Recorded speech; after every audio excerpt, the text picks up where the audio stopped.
ঘটনা ছয়তলা ডিজাইন আছে না, এই ডিজাইনের সামনে আমি ওদিক থেকে আসতেছি, আর ছয়তলা থেকে যে দুইটা ছেলে আসলো, দুইটা মেশিন ছিল, আমি মোটরসাইকেলে ছিলাম, আর আমার ওই স্যারটা ওই যে ঘুরে দেখে গাড়ি একটু স্লো করছে, এর ভিতরে আমি নামলাম, আমরা ধরবো, এর উপরে গুলি করছে, একজন করছে সাইডে, আরেকজন করছে একটা, 5টা গুলি করছিল ওরা।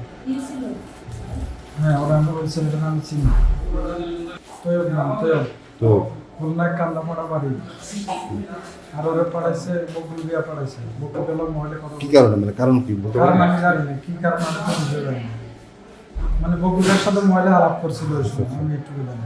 আমার আজাদ হোসেন। কি করেন? আমি জামগড়া জুটের বিজনেস করি। জুটের বিজনেস করেন?